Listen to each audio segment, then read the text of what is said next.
शुभ सकाळ छात्र छात्री। ये फोटोटी कहार? ये फोटोटी वशिष्ठ और विश्वामित्र ऋषिंकर। तेबे आज आमे तम साहित्यिका बहिर वशिष्ठ और विश्वामित्र कविताटी को आवृत्ति करिवा। यार कवि होउछंती श्री अनंत पट्टनायक। कवि अनंत पट्टनायक 1912 मसीह जन्मग्रहण करथिले और से 1987 मसीह मृत्युवरण करथिले।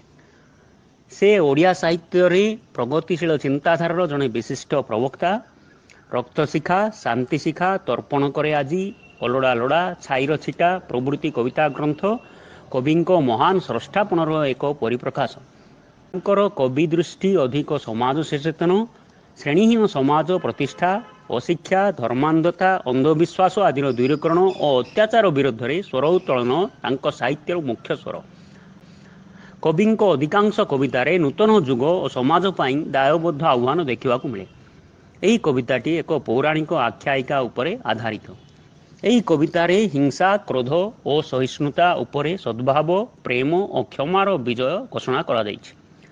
पारस्परिक बुझामणा और संप्रीति, व्यक्ति व्यक्ति मध्य निबिड़ संबंध स्थापन यही कवितार अंतर्निहित वार्ता। तेबे आमे यही कविताटी आवृत्ति करिवा। श्रावणर वर्षा पड़े झरी, आश्रमर तरु तृण परे, इंगुदीर दीप उठे थरी, महर्षिर तिमिरत घरे। मृदु भाषे सुचाइले आसी, ऋषिपत्नी सती अरुंधती, रंधन जे करिबे किपरि, लवण तो नाही महामती। ए दुईटी पदर भावार्थ बुझाउछि। एक वर्षणमुख रात्रि, अंधार रे घोर घनघटा वर्षा भितरे वशिष्ठ तांको आश्रम रे पत्नींको सह बसिछंती।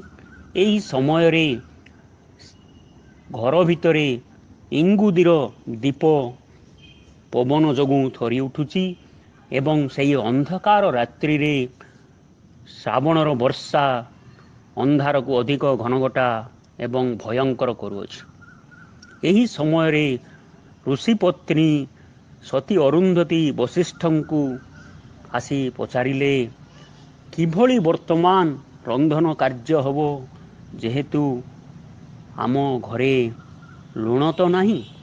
तेबे एहीपरि भावरे एही वर्षणमुखर परिवेश रे आश्रम रे अरुंधती व्यंजन प्रस्तुति करने सकाशे निजर अक्षमता प्रकाश कले।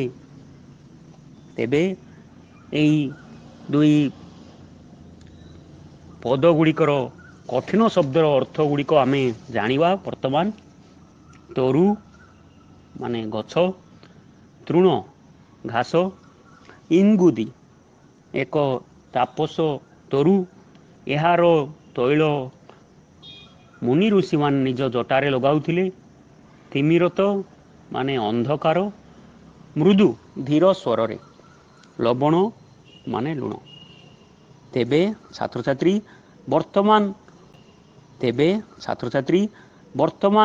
मु तुम सकाशे गोटे कार्यफर्द रखिछि। एई कार्यफर्द रे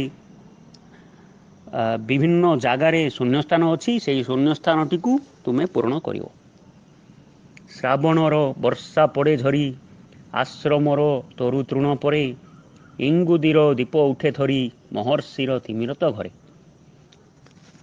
मृदु भाषे सुचाइले आसी, ऋषिपत्नी सती अरुंधती, रंधन जे करिबी किपरि, लवण तो नाही महामती। वर्तमान द्वितीय कार्यपर्ध को जीवा। आमे तले दिया जाइथिबा शब्द गुड़िकर अर्थ को पाख कोठरी खोजी सेही शब्द पाखरे लेखिवा। तरु गछ, इंगुदी तापस तरु, रंधन रांधिबा, भाषे वचन रे, सुचाइले कहिले, लवण लुण। वर्तमान तृतीय कार्यफर्द करिवा। क स्तंभर शब्द सह ख स्तंभर उपयुक्त शब्द जड़। श्रावणर, इंगुदीर, तिमिरत, सती, आश्रमर। ख ସ୍ତମ୍ଭ ଅରୁନ୍ଧତୀ, ଘରେ, ଦୀପ, ବର୍ଷା, ତରୁ ତୃଣ। ଶ୍ରାବଣର ବର୍ଷା, ଇଙ୍ଗୁଦିର ଦୀପ, ତିମିରତ ଘରେ, ସତୀ ଅରୁନ୍ଧତୀ, ଆଶ୍ରମର ତରୁ ତୋରଣ। ବର୍ତ୍ତମାନ ଆଉ କିଛି ପ୍ରଶ୍ନ ତୁମମାନଙ୍କ ସକାଶେ ମୁଁ ପଚାରିବି। ବର୍ତ୍ତମାନ ଏହି ପ୍ରଶ୍ନ ଗୁଡ଼ିକର ଉତ୍ତର ଦିଅ। ଏ କବିତାରେ ବର୍ଣ୍ଣିତ ଘଟଣାଟି କେଉଁଠାରେ ଘଟିଥିଲା? ଏ କବିତାର ବର୍ଣ୍ଣିତ ଘଟଣାଟି ବଶିଷ୍ଠଙ୍କ ଆଶ୍ରମରେ ଘଟିଥିଲା। ଦ୍ୱିତୀୟ, ବଶିଷ୍ଠଙ୍କ ଋଷିପତ୍ନୀଙ୍କ ନାମ କ'ଣ? ବଶିଷ୍ଠ ଋଷିଙ୍କ ପତ୍ନୀଙ୍କ ନାମ ସତୀ ଅରୁନ୍ଧତୀ। ଏଠାରେ କେଉଁ ଋତୁ ସମ୍ବନ୍ଧରେ କୁହାଯାଇଛି? ଏଠାରେ ବର୍ଷା ଋତୁ ସମ୍ବନ୍ଧରେ କୁହାଯାଇଛି।